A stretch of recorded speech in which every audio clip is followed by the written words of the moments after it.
Oke, hello guys, welcome back with me with Mr. Badar. Oke, jadi hari ini kita akan live IG kembali, ya. Jadi live IG kembali yang dimana pembicara kita adalah Ibu Rizdiana yang merupakan dari direktur agensi dari Bhinneka Life. Kita akan membahas tentang asuransi dan millennials. Oke, sekarang Ibu Rizdiana sudah join. Kita coba live dulu, kita coba undang.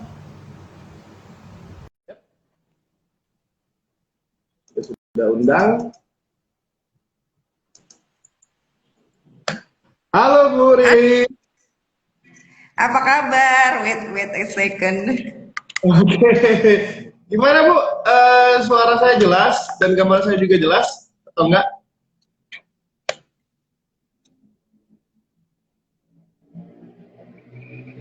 Halo Bu. Halo, Sir. Ya gimana, suara saya jelas atau tidak? Suara Sir jelas. Suara saya gimana ya? Mudah-mudahan nggak ada masalah dengan jaringan kita ya. Ya amin Bu, ini nggak masalah Bu. Alhamdulillah lancar Bu kayaknya Bu ya. Keren banget Sir hari ini nih, sampai pangling aku ya. Ya mungkin boleh dipromoin Bu. Di tempat saya banyak loh yang cantik-cantik, smart-smart sesuai dengan keinginan. Oh, sedikit bentar Bu ya. Sir.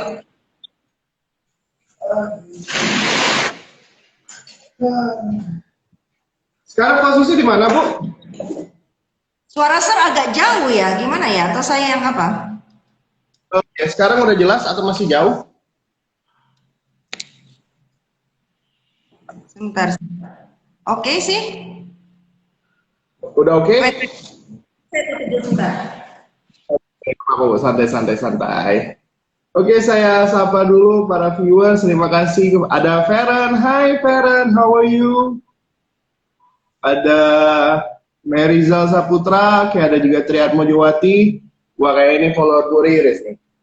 Oh iya, Sir kok inget sih sama apanya tuh follower Sir?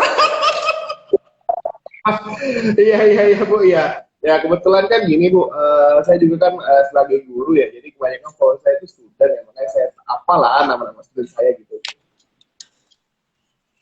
Iya, Oke. suaranya Sir atau saya pakai headset ya, sebentar ya, bisa nggak ya? Oke. Coba, wait. Okay. So how is it now? Is it clear atau memang masih jauh? Ini lebih mending mungkin. Oke. Oke, baik. Bu Riris, by the way, apa kabar Bu? Oh, I'm fine. Also great lah pastinya. Gimana kalau Sir tambah stunning, cerah ya kan? Iya, alhamdulillah baik Bu. Jadi ya tadi kenapa saya agak rapi ya, kebetulan tadi pagi itu ada sidang, jadi sekalian aja lah. Kebetulan manggil IG sama Bu Riris kan ya, saya tahu Bu Riris mungkin ada banyak banyak anak-anaknya mungkin ya, boleh sekali lah saya promosiin diri gitu kan. Itulah senangnya sama anak milenial. Nih bro panggilannya yo gitu ya. Sangat bro ini masih luar biasa. Ya dia tuh kadang agak takut lah, maksudnya gini kan, antara setahu saya kan setiap kita itu kan ada beberapa generasi Bu ya. Nah kami itu terkadang dengan generasi yang mungkin sebelum kami, karena kan ada beberapa nilai yang nggak sopan gitu Bu, gitu aja sih. Iya. Iya, tapi kalau open banget sama saya mau collab aja ngasih taunya udah sebulan 2 bulan yang lalu ya. Iya Bu. Ya kan kita butuh persiapan gitu Bu. Makanya saya mohon izin nih. Soalnya gini kan, kita ketemu di Toastmaster Bu ya. Oh ya, yeah, of course, Toastmaster ya, Pekanbaru Toastmaster Club ya, and then the other club lah. Ya, jadi ada untuk dampak positif corona. Ya nggak tahu sih mau dibilang dampak positif atau apa kan, kasih karena ada corona ini kan, jadi kan meeting online yang saya bisa gabung, terus saya juga ketemu. Ini saya enaknya panggil Ibu, Mem, atau apa nih? Oh, kalau temanya milenial kita harusnya panggil Bro and Sis loh. Ya, oke. Jadi saya mau izin ya, Bu. Saya panggil sis ya gitu Iya, ya. oke, I will call you bro. Bro Mas Agus. Oke, oke, thank you. Oke, jadi gini sis, mungkin sebelum kita bahas, mungkin kita perkenalan dulu nih sis. Jadi kalau boleh tahu, mungkin sis bisa jelasin sedikit nggak perkenalan tentang diri sis, gitu. Sorry, once again, sir. Oke, Once again. jadi untuk awal-awal mungkin kita sedikit perkenalan dulu. Mungkin sis sendiri boleh kenalin diri sedikit, mungkin secara singkat lah. Apa kegiatan sis sendiri gitu. Mungkin boleh sis, silakan. Oke, thanks ya bro. Wah ini pertanyaan luar biasa nih. Jangan-jangan nih saya kalau ngejelasin karir saya itu saya ngerasa jadi mamanya bro. Jadi gini, ya saya sekarang sih punya apa ya, punya profesi ya kan. Saya sekarang punya profesi, and then saya punya bisnis di insuran atau di asuransi ya. Tapi kalau dulu saya mulainya itu dulu saya selama 7 tahun itu berkecimpung di tourism industry.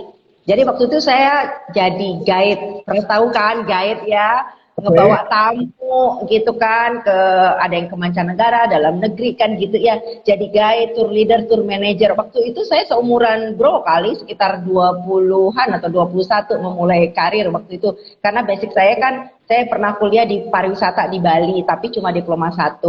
Setelah 7 tahun di industri pariwisata, habis itu saya sudah punya anak kan bro, abis itu wah kita jualan lagi, pengennya masih aktif, pengen jualan gitu, tapi ya nggak mengganggu waktu keluarga. Jadi malang melintang, jadi di multi level sana sini, dapat ilmunya, jadi tambah pede dan lain kan gitu ya bro. Habis itu terakhir iya, terakhir saya ketemu itu dengan perusahaan insuran ya, asuransi yang membuat saya cinta sampai sekarang gitu loh. Waktu itu padahal saya awalnya sebagai nasabah aja, Bro. Sebagai nasabah karena saya termasuk insurance minded gitu kan. Saya sudah punya polis, punya keluarga, polis asuransi. Terus saya waktu itu tanya soal ini ya polis saya gitu ya di satu kantor gitu. Rupanya waktu itu saya bilang di sini ada kerjaan ini nggak? Di sini ada kerjaan nggak? Dibilang kata gini kata ADM-nya, nggak ada bu, di sini nggak ada kerjaan. Pegawai udah lengkap. Saya nggak mau jadi pegawai, saya mau jadi marketing. Saya bilang gitu bro. Jadi akhirnya itulah dunia saya. Saya kecemplung, bukan kecemplung ya, mencemplungkan diri karena saya tidak direkrut menjadi marketing di perusahaan asuransi. Karena saya udah malang melintang di multi level gitu kan, kadang-kadang upline-nya kurang bimbing atau apa, akhirnya saya gabung di perusahaan asuransi sampai sekarang. Nah, sudah ada 2 perusahaan asuransi, yang terakhir ini saya di perusahaan asuransi Bhinneka Life 5 tahun. Saya menjadi tim leader di Dumai ini. Saya punya tim, saya salah satu ya tim leadernya lah gitu di sini di Dumai. Padahal rumah saya di Pekanbaru loh, sir. Saya bolak-balik. Itu sih lebih kurang karirnya. Nah, ini sudah di asuransi sebenarnya kurang lebih 15 tahun. Yang di tempat terakhir ini di Bhinneka Life sudah 5 tahun. Bro pasti juga banyak punya ini ya kayaknya ya, punya profesi dan punya keinginan loh. Oh, jadi kalau boleh tahu kemarin S1 ini di mana, Bro? D1 itu di Bali, Bu ya? Oh ya, saya ngambil D1 di Bali, di Universitas Udayana. Habis itu, sorry saya lupa satu lagi. Nanti kata bro, ini sebenarnya kemarin ngomongnya S1 kok D1 gitu ya. Jadi kemudian ketika saya udah menikah, punya anak itu umur 5 tahun, saya ambil S1 kuliah di psikologi UIN Universitas Islam Negeri Sultan Syarif Kasim Riau. Jadi saya ketika sudah menikah, kemudian menjadi financial planner di asuransi gitu kan, justru uang kuliah saya itu hasil dari asuransi tadi, profesi asuransi saya ngambil S1-nya di Pekanbaru. Oh, bentar. Ini dari Bali terus pindah ke Riau, 3 pulau terlampau. Ini kok bisa pindah gitu ya, men? Ya mistis ya. Nah gitu ya, jadi bro itulah gunanya menjadi orang di industri pariwisata, sukanya jalan-jalan. Jadi jangan salah bro, karena suka jalan-jalan, suami dapat orang Palembang tempat sekarang loh. Oh, jadi sebenarnya hidupnya Sisi dinamis ya. Pernah tinggal di Bali, nikah dengan orang Palembang, sekarang tinggalnya di Riau. Iya betul. Kalau orang tua saya tinggalnya di Jawa Timur, di Surabaya, Mojokerto khususnya, tempat-tempatnya. Di Jawa Timur Oke. orang tua saya besar sampai SMA tuh di Jawa Timur, di Mojokerto. Habis itu saya kuliah di Bali, habis itu merantau ke Sumatera Sebentar ya. Tenggara, Ah, dan akhirnya oke. sampai sekarang orang Riau.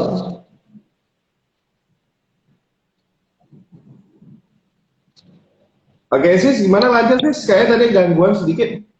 Oh gitu ya. Ya tadi katanya dinamis. Iya, saya dari Jawa Timur aslinya, terus kuliah di Bali. Habis itu Oke. merantau di Riau. Sampai sekarang udah minum air Sungai Siak, katanya nggak bisa balik gitu kan. Udah dapet lagi suami orang Sumatera Selatan tempatnya, bro. Oh iya, ya itulah ya maksud tapi bisa dikatakan Sisi termasuk orang yang NKRI harga mati ya. Karena Oh iya, semua betul. bertiga ya dulu jauh loh dari Jawa Timur, dari Jawa ke Bali terus ke Sumatera gitu kan. Sekarang menetap di Sumatera gitu kan. Iya. Oke, dinamis sekali hidup Anda sis. Ya, next time kalau kalau pengen dinamis, bro harus cari istri orang luar Sumatera Selatan. Ih, saya kok ngomongin istri ya di sini ya? Tapi tadi mau dipamerin, nah katanya gitu. Kalau nggak dipromosiin gimana? Jadi harus keluar dari Sumatera Selatan. Jadi supaya bro bisa jalan-jalan kemana-mana. Iya ya. Oke oke. Ya terima kasih promosinya. Kita sapa dulu nih para follower yang para viewer kita ini ada Imas di Palembang, salam kenal, ada Rita, salam kenal, ada juga oh ini cantiknya Bu Adi Rizdiana kita, oh emang cantik. Oh iya, karena perempuan ya. Bro kan ganteng banget loh pakai jas. Thank you. Halo Astri, ini Astri my student, sis. Ini juga ada Amel my student juga, masuk. Yes. Oh, Ya. great. Oke, sis, by the way, selain sebagai di asuransi, sis juga ada kegiatan di luar perusahaan kah? Gitu? Mungkin di waktu luang atau waktu kosong gitu? Itu ya. Sekarang waktu luang kita jadikan sesuatu, minimal dapat ilmu, bro. Jadi Oh, saya memang ada sekarang sedang asiknya saya nih sekarang lagi di klub klub untuk public speaking namanya Pekanbaru Toastmaster Club. Jadi saya gabung di situ. Walaupun udah setua ini loh, bro, saya masih belajar. Jadi kalau bro nggak belajar atau teman-teman yang lain nggak mau gitu kan malu kali sama saya gitu kan.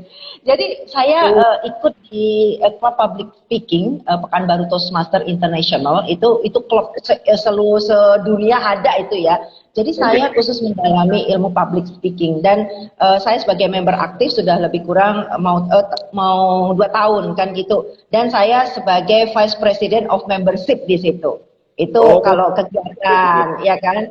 Kemudian saya juga kalau di Dumai sendiri, kan saya tinggal kantornya di Dumai ya. Saya oh, aktif juga sebagai member dari Asosiasi Perusahaan Sahabat Anak Indonesia. Jadi ada APSAI, Asosiasi Perusahaan Sahabat Anak Indonesia. Ini non profit sebenarnya membantu anak-anak di Kota Dumai gitu kan, bagaimana mereka bisa berkembang bertumbuh dengan baik. Jadi kami itu sebagai mitra pemerintah daerah kan gitu.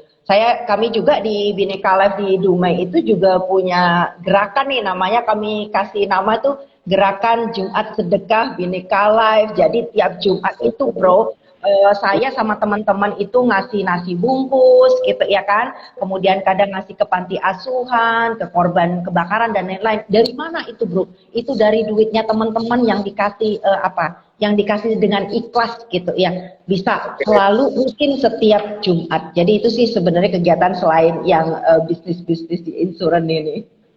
oke, jadi kalau dari penjelasan sis tadi sih kegiatan itu produktif sekali ya, maksudnya produktif dunia dan produktif akhirat gitu kan. Ya, kadang kan Ya, beramal itu kita kan sudah dapat amal jariah gitu kan, dan itu bisa membantu sama gitu kan. Jadi ini iya. fokus terus anak-anak aja gitu. Jadi kayak pembagian nasi bungkus tadi itu ke anak-anak aja atau gimana?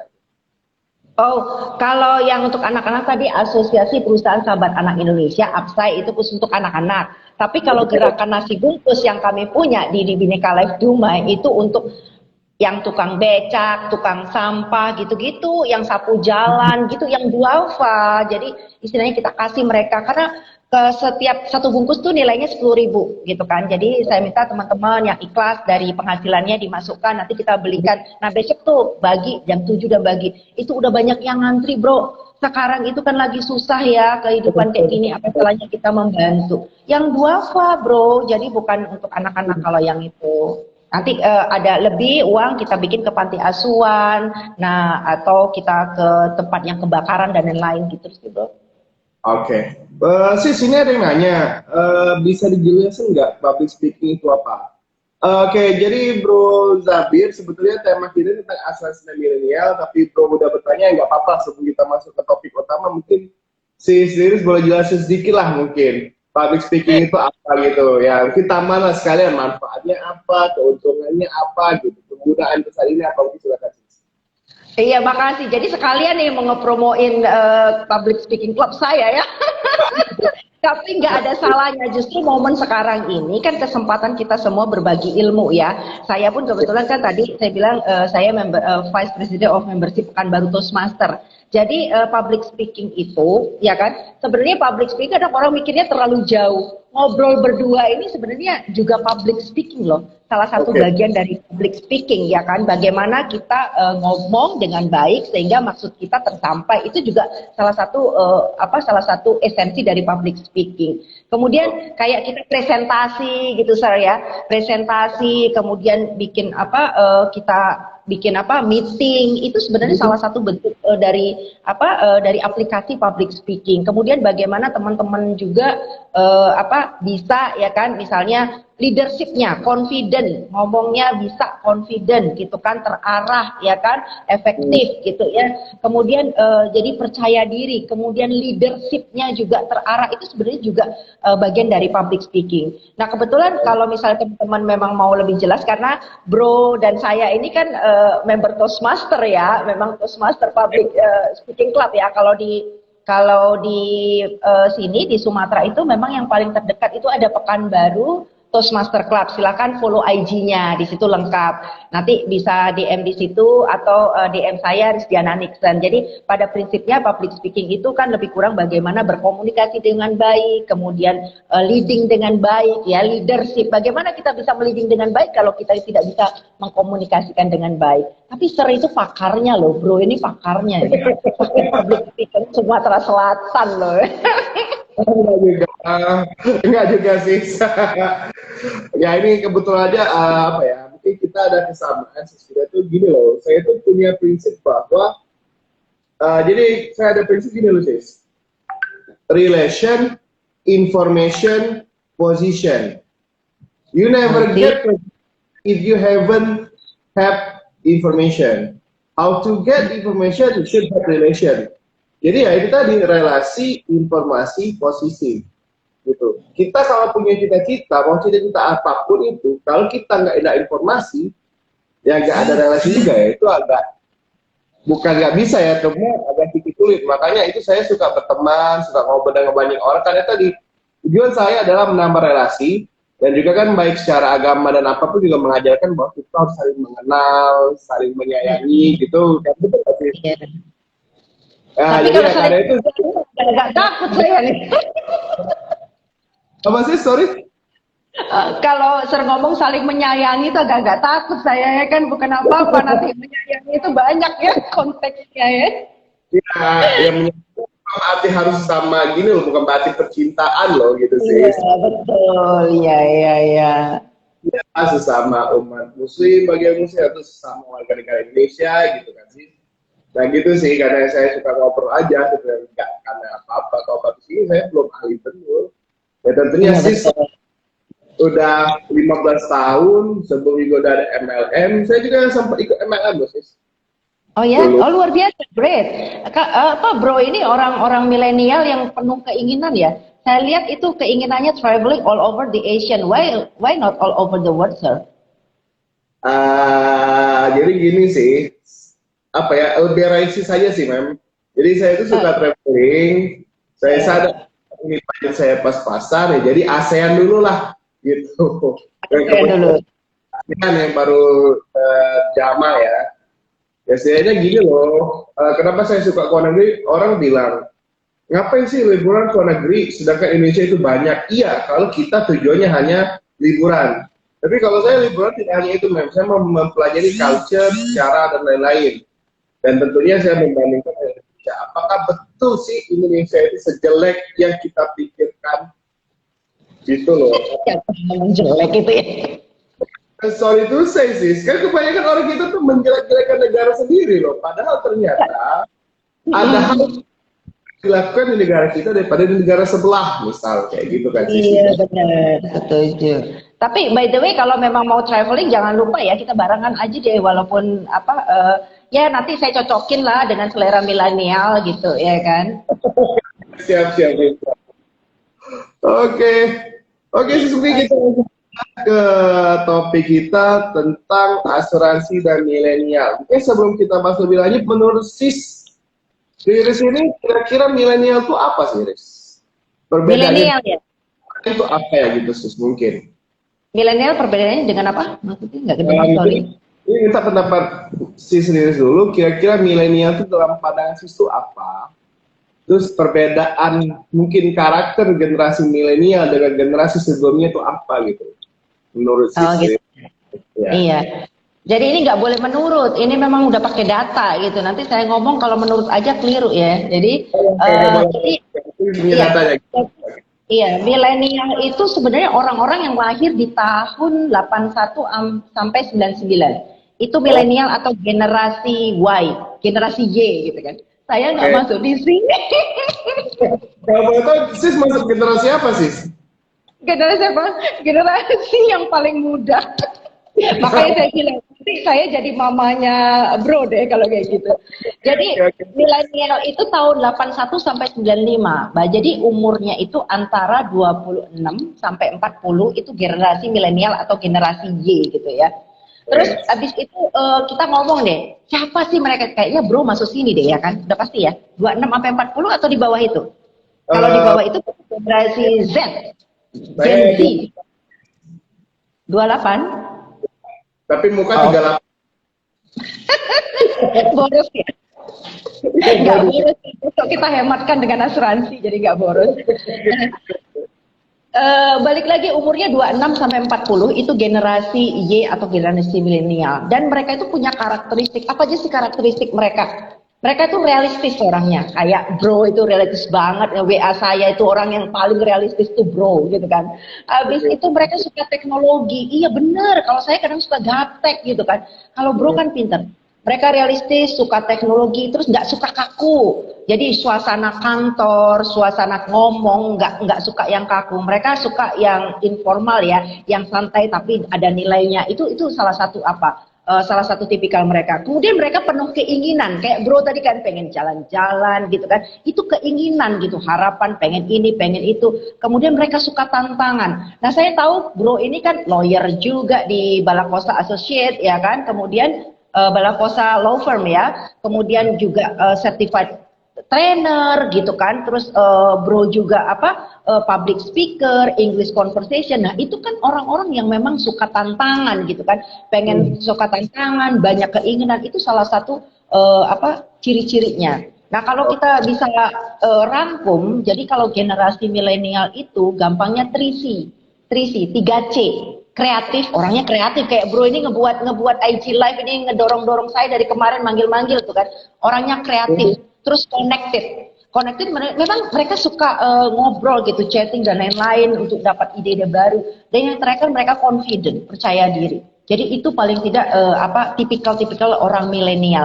Kan berbeda dong dengan orang-orang yang sebelumnya gitu, yang lebih suka formal. Zaman saya dulu mana bisa ngomong gini sama yang lebih tua, bro. Iya, ya makanya gitu sih, makanya sebenarnya agak banyak tahapannya gitu kan. Karena tadi sih, saya pernah bekerja di suatu perusahaan, di mana di perusahaan itu sebelumnya itu ada kayak gap generasi yang cukup jauh sih. Iya benar. Jadi perbedaan usia antara generasi baru dengan generasi sebelumnya itu 10 tahun. Iya sih. Of course, the way they talking, the way they do, jadi cara itu kan agak sedikit perbedaan gitu. Dan Iya. itu jadi konflik lah gitu sis. Nah makanya memang saya akui dan saya sadari bahwa generasi kami terkadang mungkin dalam tanda kutip bagi generasi sebelumnya itu agak sedikit sombong, arogan, tidak sopan dan lain-lain. Saya akui itu sih mungkin ya. Iya, iya, iya. Nilai yang sudah berubah dan berkurang. Namun juga ada satu hal mungkin yang kayak si cerita tadi, mereka selalu bilang, Pak Badar, saya dulu nggak pernah loh mau model lebih tua kayak gini gitu. Makanya saya menganggap sih bukan tua, maksudnya senior lah, kayak gitu kan. Makanya saya mencoba secara pendekatan dengan cara-cara yang generasi sebelumnya saya bikin dulu dan lain. Itu nggak apa-apa sih, saya jadi lebih etikanya lebih enak gitu kan, sis. Jadinya lebih akrab loh gitu. Iya, benar. Awalnya kan Bro sangat ini banget ya, sangat berusaha menjaga. Habis itu kan saya lihat ini orang milenial, saya nggak cocok kalau ginian terus. Jadi saya turunkan standar jadi milenial gitu. Walaupun saya kali udah generasi sebelumnya. Iya ya, oke. Oke. Sekarang itu jadi itu penjelasan sih tentang milenial tadi. Oke. Nah, sekarang coba kita bahas asuransi. Mungkin mungkin para viewers itu masih banyak yang belum tahu. Ya kayak saya secara umum saya hanya tahu asuransi itu apa sih? Kalau kita sakit kita dapat duit. Atau kalau misalnya kayak saya punya kendaraan, kalau kendaraan saya rusak itu ditanggung asuransi. Nah, ada nggak mungkin penjelasan lain dari sis selaku yang memang di bidang asuransi mungkin bisa jelaskan kepada viewers kita gitu. Jadi asuransi itu apa gitu dan manfaatnya lah gitu. Iya, oke. Jadi memang karena topik kita asuransi, jadi ini sambil agak berat tapi kita buat santai tapi yang serius juga gitu ya. Karena topiknya memang luar biasa. Tapi saya anyway first time saya mau thank you dulu sih sama Bro karena Bro mengajak saya ke sini. Sebenarnya ini salah satu usaha share gitu kan untuk topiknya asuransi. Nah, ini adalah topik yang sebenarnya kadang-kadang jarang dijamah. Jadi kalau mengundang saya berterima kasih karena ikut mengedukasi masyarakat atau meliterasi masyarakat kan gitu ya. Oke, pertanyaan gampangnya gini, apa sih asuransi? Jadi asuransi itu adalah perjanjian antara penanggung dan tertanggung. Jadi lebih modernnya penanggung itu siapa? Penanggung itu adalah perusahaan yang memberikan jaminan atas resiko atau manfaat kepada tertanggung. Nah, tertanggung itu siapa? Tertanggung itu gampangnya itu nasabah. Nasabah itu atau tertanggung adalah orang yang mengadakan kontrak dengan perusahaan tadi gitu kan, yang membayar sejumlah iuran atau premi kita bilang ya, premi dengan nilai tertentu, jangka waktu tertentu untuk mendapatkan manfaat gitu ya, atas resiko yang kemungkinan terjadi atau manfaat lainnya yang mereka dapatkan, misalnya manfaat investasi dan lain-lain. Jadi itu lebih gampangnya gitu. Jadi ada penanggung perusahaan, tertanggung adalah nasabahnya gitu. Nah, memang di situ ada unsur menjamin ya, penanggung tadi menjamin yang namanya ada resiko jika terjadi dan memberikan manfaat sesuai yang tertanggung ambil. Itu lebih mudahnya sih Oke, terus ada banyak macam jenis nggak sih tentang asuransi itu sendiri ya? Asuransi ya, oke. Jadi asuransi sebenarnya cuma dua macamnya, Bro. Asuransi itu ada dua. Yang satu general insurance, yang satu life insurance. General insurance itu bahasa Indonesianya asuransi kerugian, gitu. Asuransi umum atau asuransi kerugian. Contohnya gini, Bro punya mobil diasuransikan setahun sekali. Kalau kehilangan, rusak itu masuknya di asuransi umum atau asuransi general kan gitu ya. Rumah diasuransikan kalau kebakaran dapat dana bantuan dari perusahaan atau penanggung, itu masuk kategori asuransi umum atau general. Yang kedua life insurance, asuransi individu atau asuransi jiwa. Nah, asuransi jiwa ini cara pembayarannya lebih panjang gitu ya, sesuai kontraknya. Nah, contoh produknya untuk asuransi yang life insurance itu misalnya jenis produknya asuransi dana pendidikan, ya kan? Jadi kan long term karena dia kan menyediakan dana pendidikan untuk anak. Kemudian jenisnya apa lagi? dana untuk pensiun gitu ya ketika kita usia pensiun. Apalagi contohnya yang tadi bilang tuh asuransi kesehatan itu masuk di life insurance atau asuransi jiwa atau asuransi individu. Jadi hanya dua sebenarnya. Kalau dia banyak macamnya lebih kepada produknya atau programnya gitu. Jadi Oh, yang oke. satu bayar tahunan, 1 tahun sekali diperpanjang, yang satu lagi long term gitu kan, ada yang 5 tahun bayar, 10 tahun, 20 tahun gitu. Oke, mungkin saya konfirmasi lagi. Yang long term itu yang umum tadi, sis ya? Yang nonton siapa?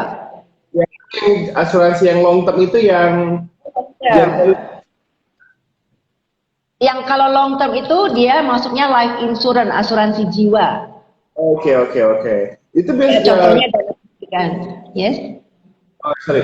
Oh, jadi kayak asuransi itu kayak asuransi jiwa kesehatan dan lain-lain gitu, sis ya? Iya, yang asuransi kesehatan untuk pendidikan, dana pensiun itu masuk di kategori yang kedua yang saya sebutkan tadi, life insurance atau asuransi jiwa. Tapi kayak yang motor, rumah, ya kan mobil diasuransikan yang 1 tahun sekali diperpanjang itu masuknya general insurance atau asuransi umum. Oh, oh, oh, pendidikan itu masuknya ke life insurance gitu ya? Bukan Iya ke benar. oh, Enggak. Karena kenapa? Program pendidikan itu kan dibuat untuk orang orang tua memberikan anaknya supaya nanti pendidikannya sampai tinggi. Kan nggak mungkin cuma setahun, bro. Yang namanya pendidikan, emang bro mau sampai tamat TK? Kan nggak mungkin dong. Bro kan mesti tamat. Bro itu MM loh, berarti S2 ya. Saya baru S1 ya. Saya S3, S1, 3 SD, SMP, SMA. oke, oke. Jadi kalau namanya yang pendidikan dia long term, kenapa? Karena kita menghantarkan anak kita sampai kuliah ya kan. Jadi nanti dapat dana untuk pendidikan TK, SD, SMP, SMA sampai kuliah itu makanya dia long term jangka panjang itu masuk di kategori asuransi jiwa atau life insurance gitu. Oh, gitu. Berarti intinya tuh ada dua asuransi, sisanya itu ada produk masing-masing dari apa ya penyedia asuransi itu sendiri sisanya gitu, sis ya. That's correct, ya, 100% betul. Jadi orang kadang-kadang suka salah banyak macamnya, enggak, jenisnya itu cuma dua gitu. Kalau dia ada bilang pendidikan, kesehatan itu masuk di kategori life insurance. Oh, iya, saya kan gini kan, setahu saya kan contoh asuransi jiwa tuh ada turunannya lagi tuh, setahu saya gitu kan. Terus ada asuransi kesehatan, ada lagi turunannya gitu. Oh, itu sesuai dengan produk masing-masing gitu sih ya. Iya, jadi asuransi jiwa itu yang jelas bayarnya dia long term. Udah pasti kalau dia panjang itu masuknya ke asuransi jiwa gitu. Tinggal produknya jenisnya apa. Kalau kesehatan ya mengcover kesehatan ser kan gitu ya. Kalau dana pensiun ya dana pensiun tuh bisa untuk pensiun nanti hari tua misalnya contoh pensiun di usia 65 atau di akan ada juga yang sampai pensiun dianggap sampai seumur hidup pun bisa gitu kan. Tapi itu kategorinya cuma dua. Itu kadang-kadang kesalahan orang kan kirain asuransi itu banyak enggak itu tapi jenis produknya gitu. Ya.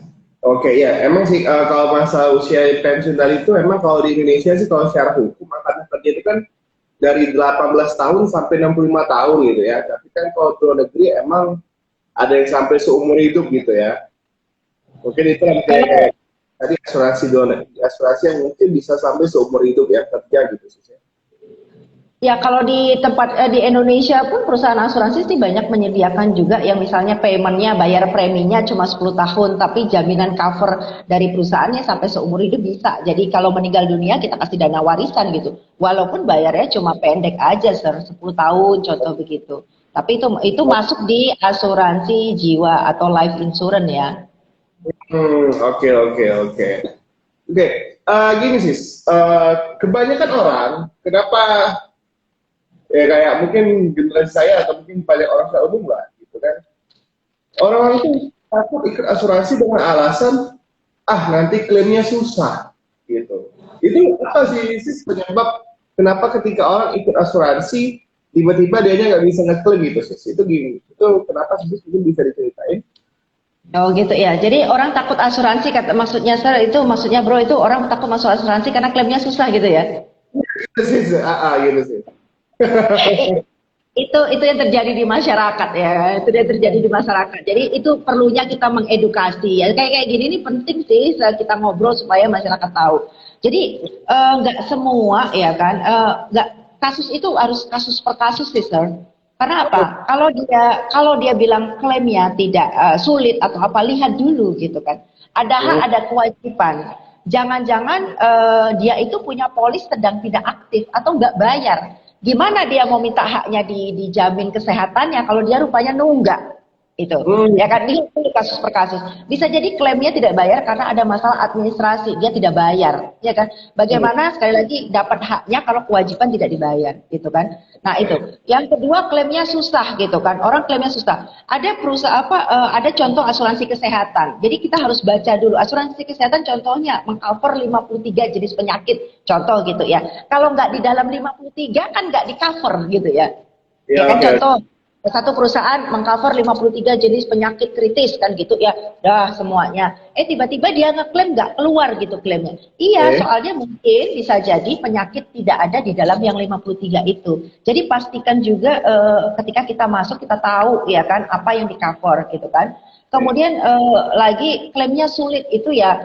Sebenarnya memang kalau dipikirkan harus ditanya lagi klaimnya sulit itu apa. Memang saat ini ada beberapa perusahaan yang sedang dalam penanganan pemerintah kan gitu ya, berkaitan dengan restrukturisasi. Jadi ada sedang dipending, bukan berarti tidak dapat, tapi sedang dipending untuk pembayaran berikutnya kan gitu ya, tidak langsung keluar. Tapi sebenarnya kalau klaim itu pada dasarnya nih tidak harus perusahaan asuransi sih, Sir.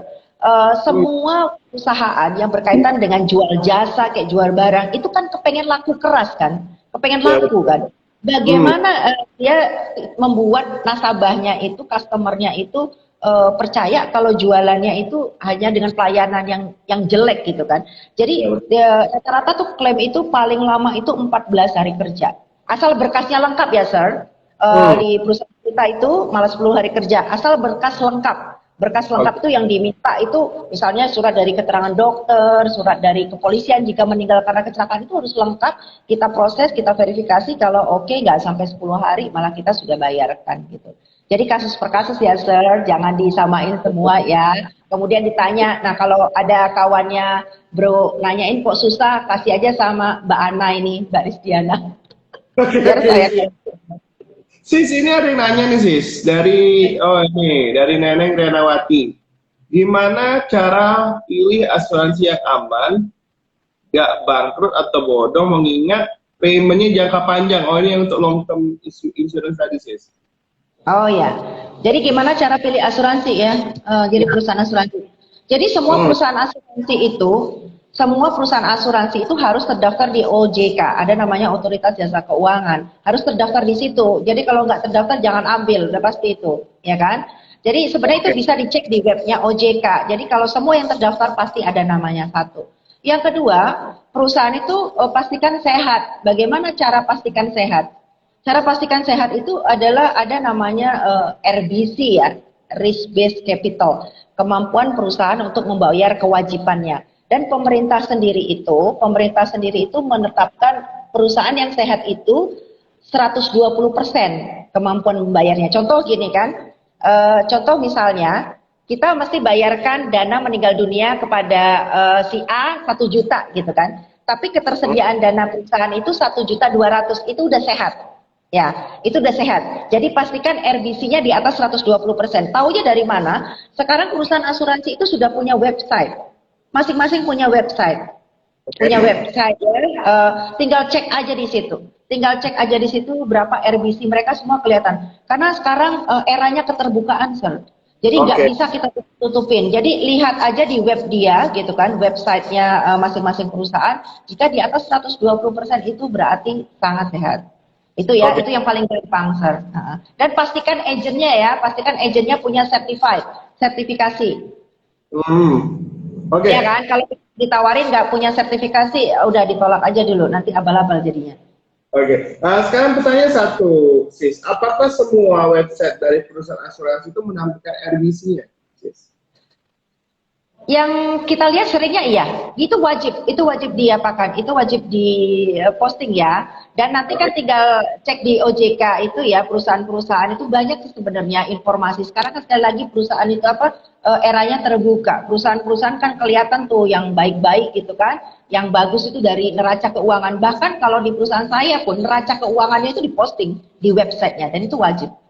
Oh, oke. Berarti intinya, oke. Jadi gini untuk Neneng. Jadi kalau misalnya ingin mengetahui apakah asuransi, maksudnya perusahaan asuransi yang menyediakan polis itu bodong atau tidak, mungkin silakan dicek websitenya dengan tips dari Sister Iris tadi, yaitu pertama dicek ada RDC-nya atau enggak, terus keterbukaan neraca keuangannya atau enggak gitu kan. Dan juga satu lagi, pastikan orang menawarkan atau agent yang menawarkan itu memiliki sertifikat gitu, sertifikat.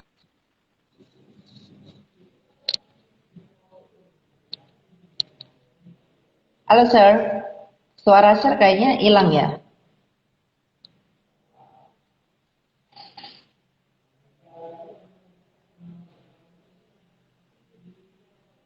Halo sir, suara sir yang hilang atau saya nih?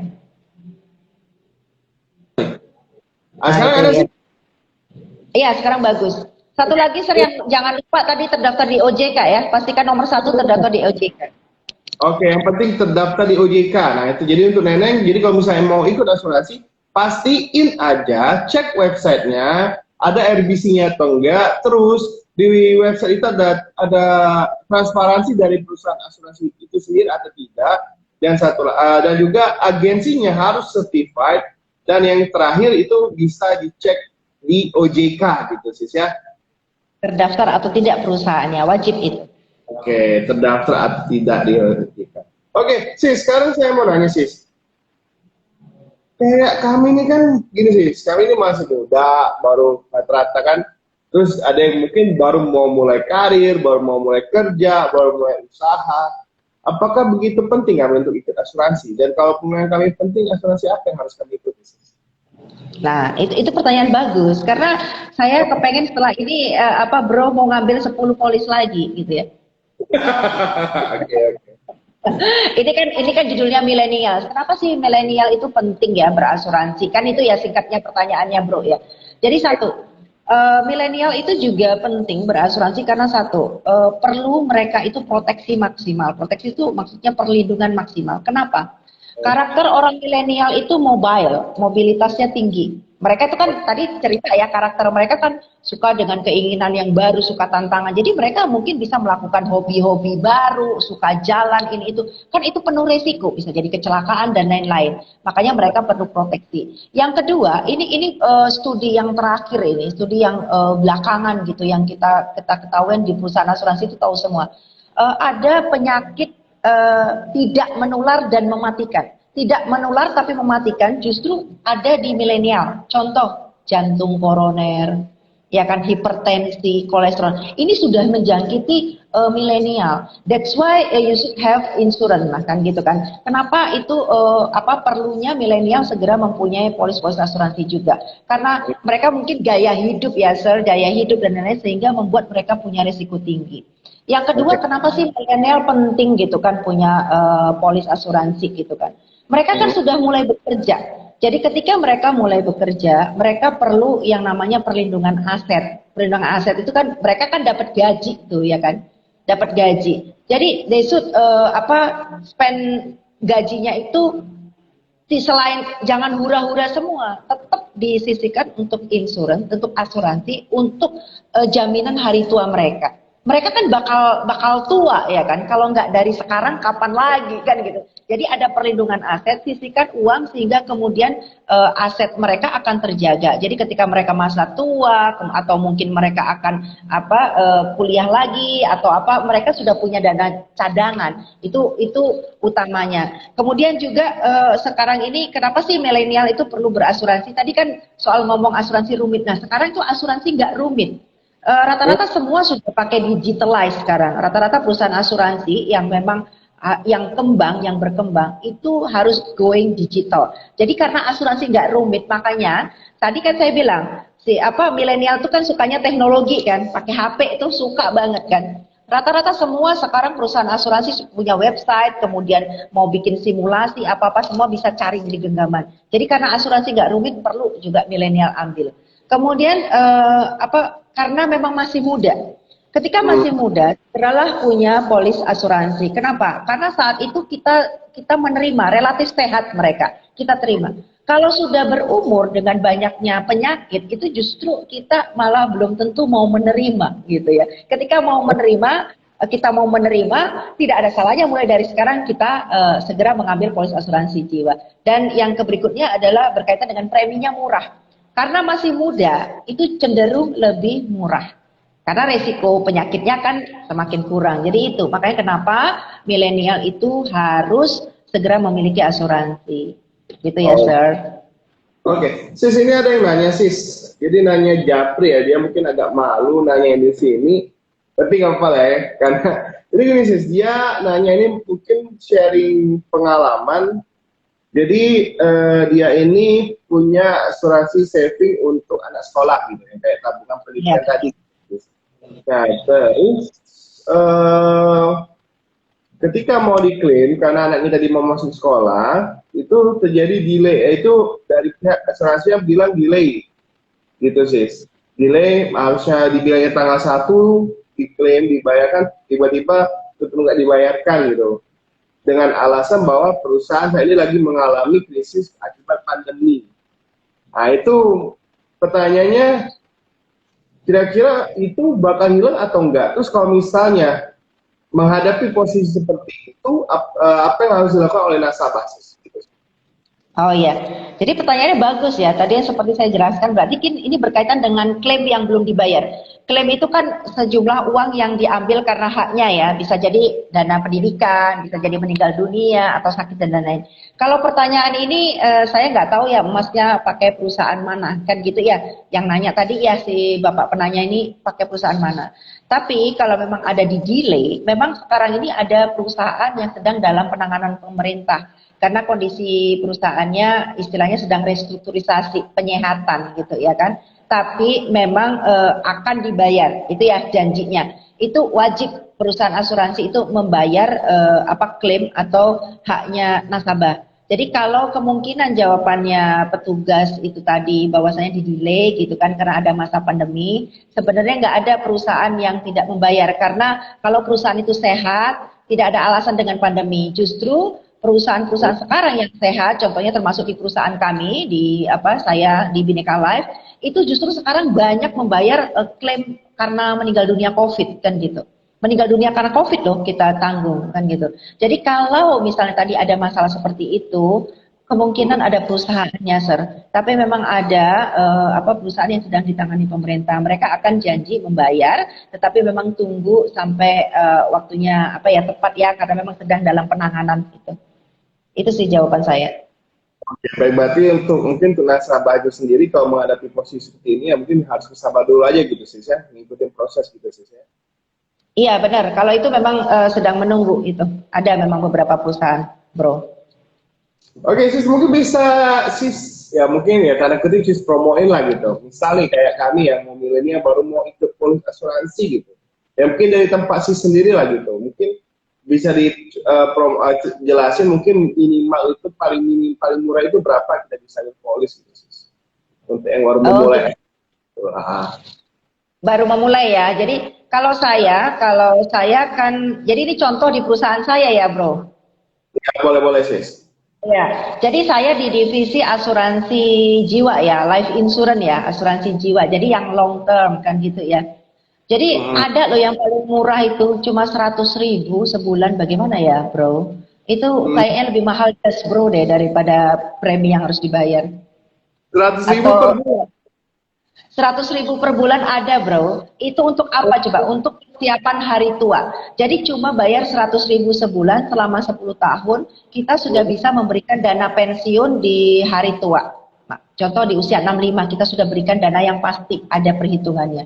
Jadi Bro, kalau nyisikan 100.000 per bulan atau 3.000 per hari, bagi anak milenial nggak bisa, aduh gimana ya, nggak mungkin lah ya sepertinya. Itu paling terendah itu Bro. Jadi sebenarnya program-program program-program keuangan kita itu ada yang untuk menengah ke bawah gitu ya, ada yang menengah ke atas. Oh, kalau menengah ke atas ya unlimited dong, yang masuk 20 miliar juga ada kan gitu ya. Tapi kalau untuk milenial tadi, untuk milenial yang memang baru punya penghasilan, baru punya uang, baru bekerja, kan nggak mungkin langsung masuk 10 miliar atau 10 maksudnya 1 M atau apa, kan nggak mungkin ya bro. Jadi disisihkan saja dari penghasilan. Contoh UMR itu mungkin 3 juta ya, kalau di tempat kita ini UMR itu di Pekanbaru Riau lebih kurang 3 juta itu kan. Sisihkan aja sekitar 20%.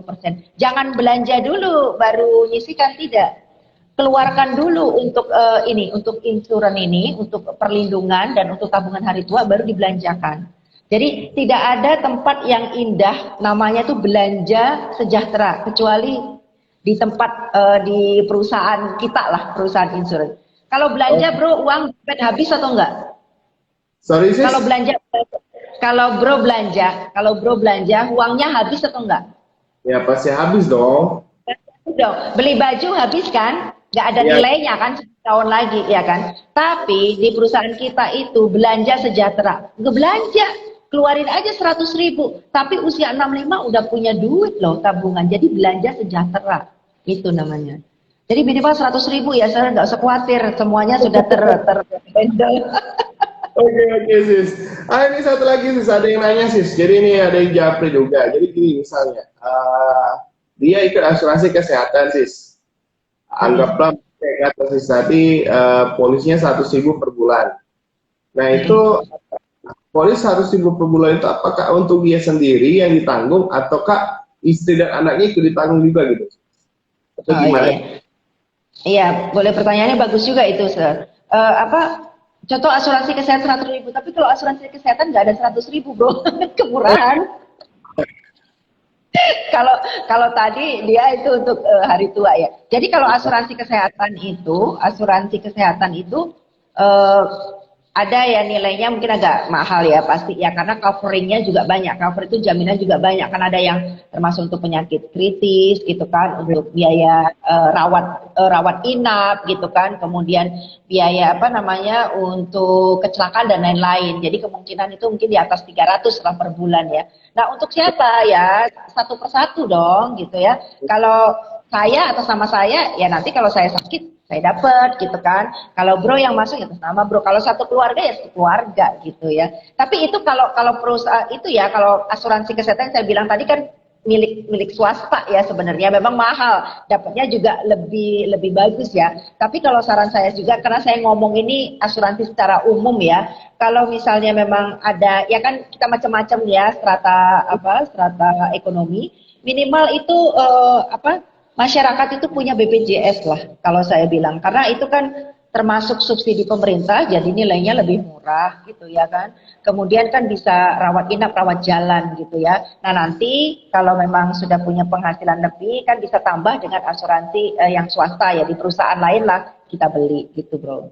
Oke, baik. Jadi pada intinya sih sebetulnya asuransi itu penting banget sebenarnya untuk kami ini sebenarnya yang baru mau mulai dunia kerja gitu, karena untuk menjamin masa depan dan juga menjamin kesehatan diri sendiri juga gitu sebenarnya.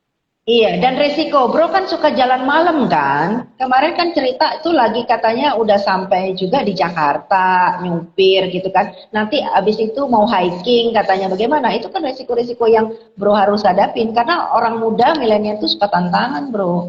Jadi karena suka tantangan, hobinya keras juga itu.